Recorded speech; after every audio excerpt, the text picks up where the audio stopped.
Nunca pensei que ouviria isso da minha própria filha. Você é inútil, mãe. A voz dela cortou o silêncio da cozinha como uma faca, e eu parei de secar a louça, sentindo o pano escorregar da minha mão. Meus olhos queimavam, mas eu não deixaria as lágrimas caírem, não na frente dela, não depois daquilo. O cheiro do café que eu tinha feito para ela ainda estava no ar, amargo como cada palavra que ela cuspiu.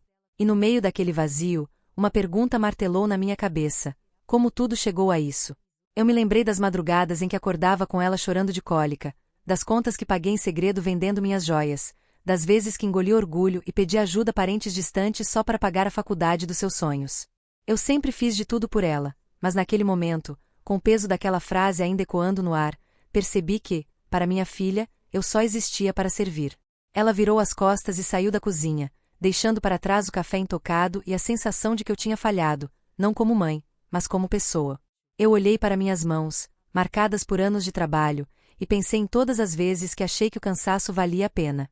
Agora, só sobrava o gosto amargo de uma pergunta: quando foi que ela parou de me enxergar como alguém digno de respeito?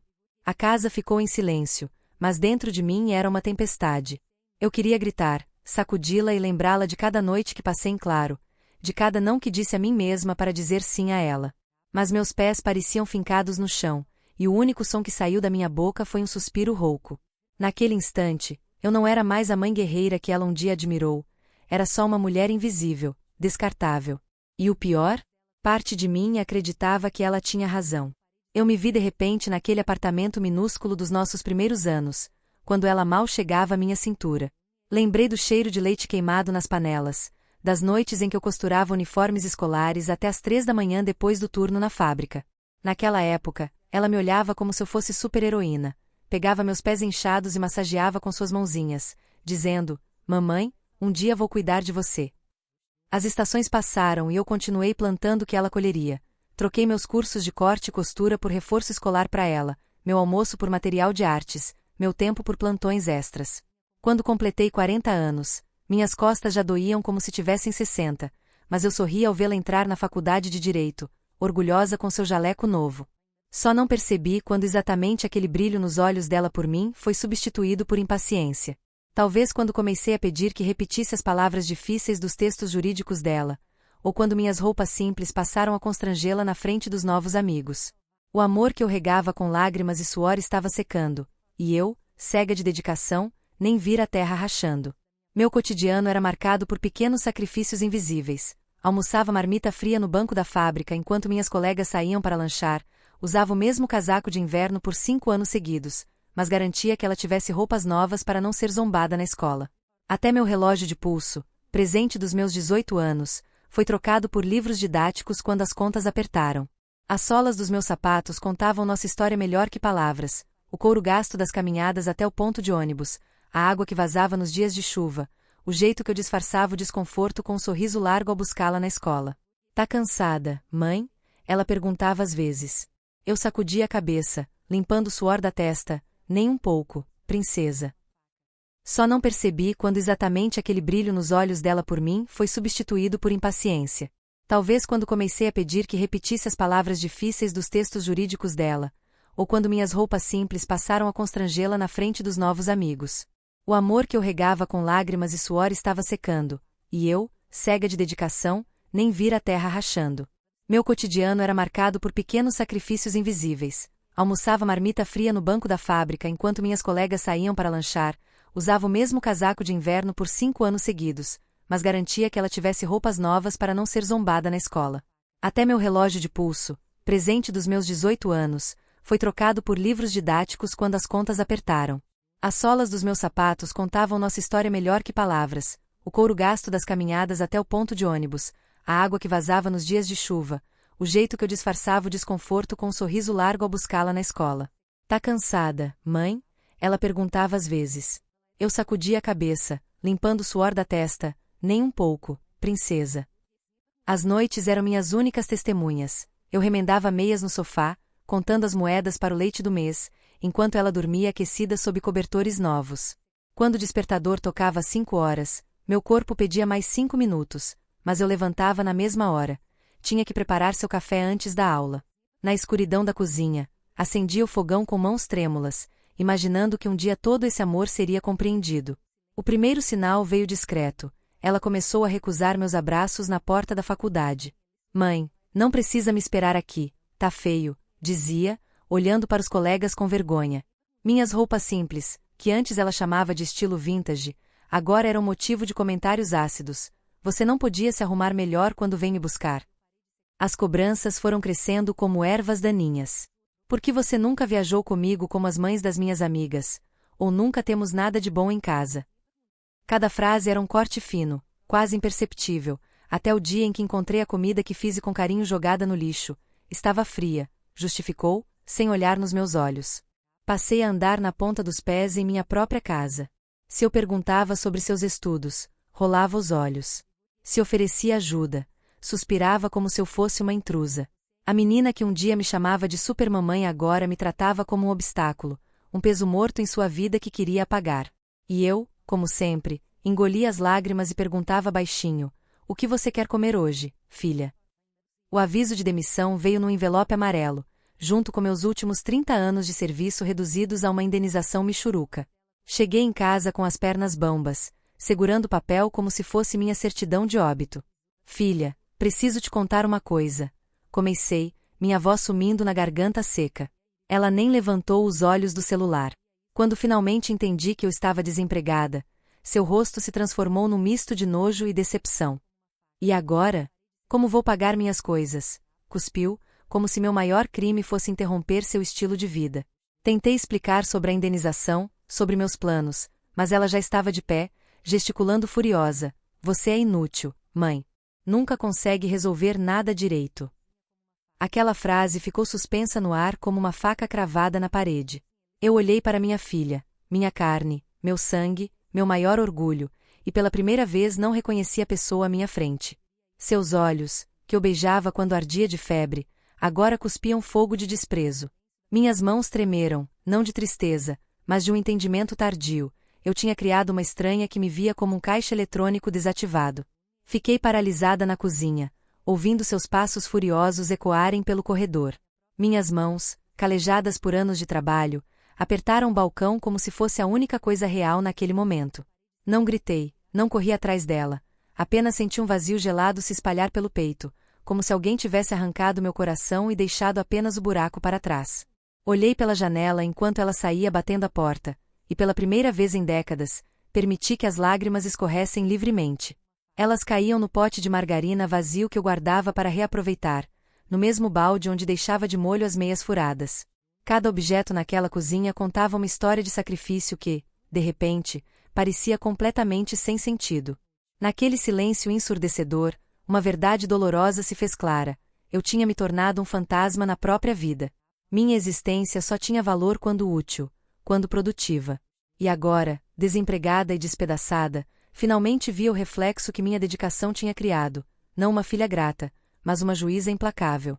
A casa inteira respirava meu fracasso, e pela primeira vez, eu concordava com ela. Quando as últimas lágrimas secaram, algo estranho aconteceu, um silêncio diferente tomou conta de mim. Não era mais o vazio da rejeição, mas uma calma solene, como se uma tempestade tivesse passado e deixado o ar limpo. Olhei para minhas mãos marcadas pelo trabalho e percebi que elas ainda podiam criar, ainda podiam reconstruir. Aquele não seria meu fim, mas um recomeço que eu mesma escolheria. Na gaveta da cozinha, encontrei um caderno escolar velho da minha filha, com apenas algumas páginas usadas.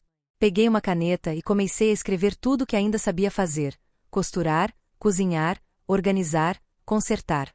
Cada linha era uma pequena descoberta, um lembrete de que eu tinha valor além do que os outros enxergavam. Minha respiração acalmou enquanto ideias brotavam como flores em terra árida. Naquela noite, enquanto minha filha dormia em seu quarto trancado, eu me sentei na varanda e olhei as estrelas pela primeira vez em anos. Não havia raiva no meu peito, apenas uma determinação quieta. Amanhã, prometi a mim mesma em voz baixa, vou dar o primeiro passo. Não para provar algo a ela, mas para me lembrar de quem eu era antes de me perder na maternidade. Na manhã seguinte, enquanto minha filha saía sem se despedir, liguei para Dona Marta, minha antiga colega de costura da fábrica. Preciso reaprender a fazer aqueles vestidos de festa que você sempre vendeu, disse, tentando disfarçar o tremor na voz. Para minha surpresa, ela respondeu: Sempre soube que seu talento era maior que essas máquinas industriais. Vem cá que te ensino os pontos novos. Desenterrei a minha velha máquina Singer, coberta de poeira e memórias.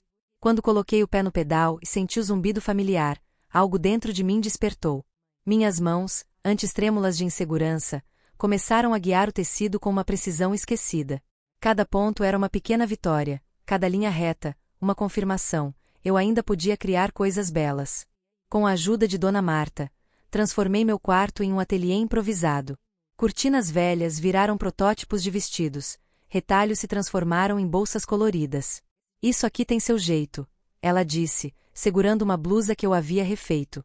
Pela primeira vez em meses, sorri sem precisar forçar. Estava redescobrindo uma parte de mim que tinha enterrado para servir aos outros. A primeira encomenda veio da vizinha do prédio, um vestido de aniversário para sua filha. Quando entreguei a peça, ela olhou com os olhos brilhando. Nunca vi costura tão bem feita. O elogio me pegou desprevenida, fazendo meu rosto arder como se fosse a primeira vez que alguém me via de verdade. Os R$ 200 que recebi não pagariam as contas, mas valiam por 1.000 em esperança. Dona Marta me levou para vender na feira de artesanatos.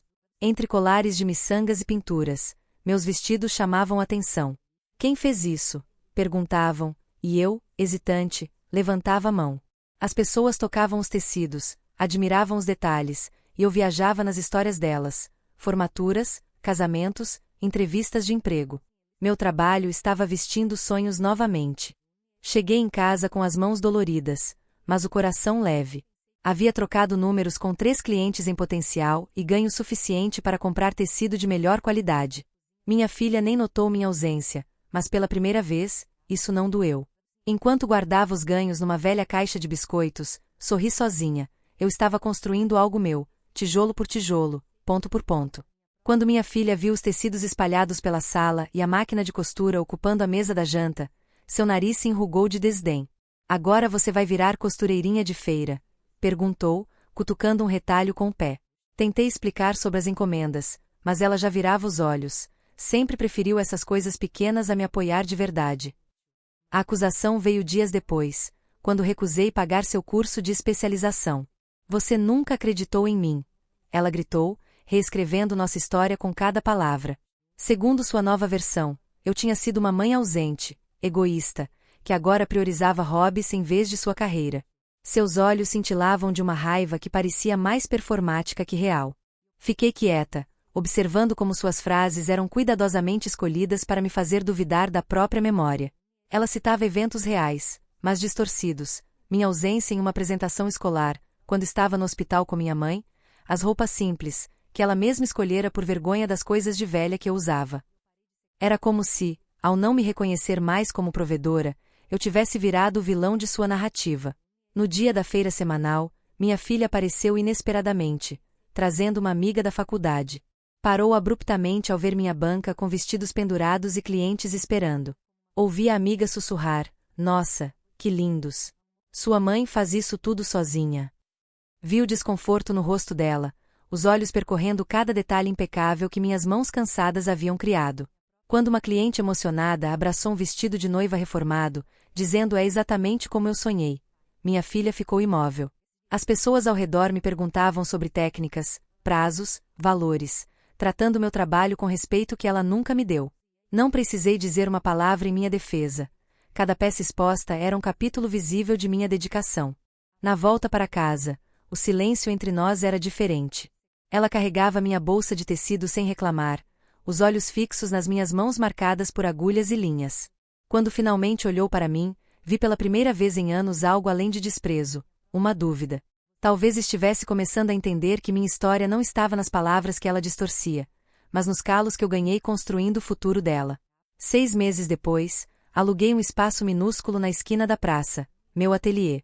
Pintei as paredes de azul claro, coloquei prateleiras com tecidos organizados por cor e uma placa simples, costuras da Dona Helena.